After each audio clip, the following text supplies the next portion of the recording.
ஜவ்வரிசி வடை செய்யலாம்.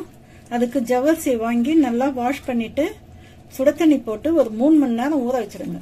ஊற வச்சுட்டு அதுல இருக்கிற தண்ணி எல்லாம் நல்லா வடிகட்டி எடுத்துட்டு இந்த மாதிரி ஒரு பிரெட் ஓரெல்லாம் கட் பண்ணி எடுத்துருங்க. எடுத்துட்டு அந்த பிரெட்டையும் போட்டுக்கோங்க பிச்சி.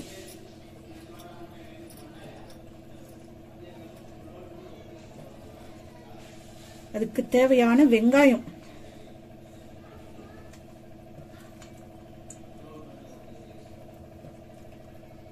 பச்சை மிளகாய், இது கறிவேப்பிலை, கொத்தமல்லி,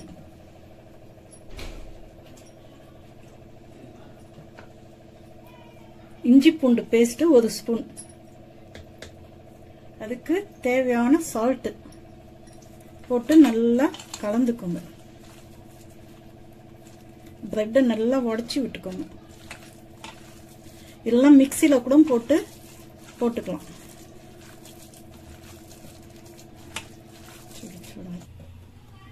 நூறுக்கு அந்த ஒரு பிரெட் பத்தல, இன்னும் 2 பிரெட் போட்டு இந்த மாதிரி மிக்சியில போட்டு பவுடர் பண்ணிக்கோங்க. வடை சொல்ற அளவுக்கு இருந்தா போதும்.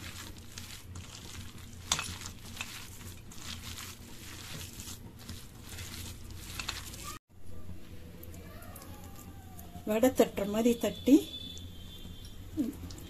இப்படி தட்டி எண்ணெயில போட்டுருங்க.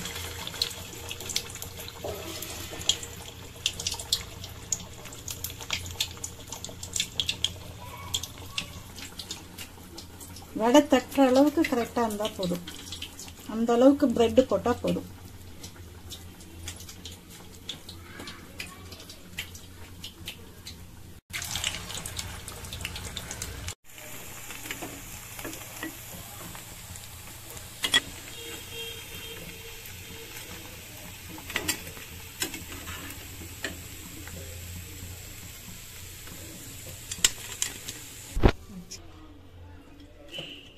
வடை இப்படி இருக்கும் பாருங்க.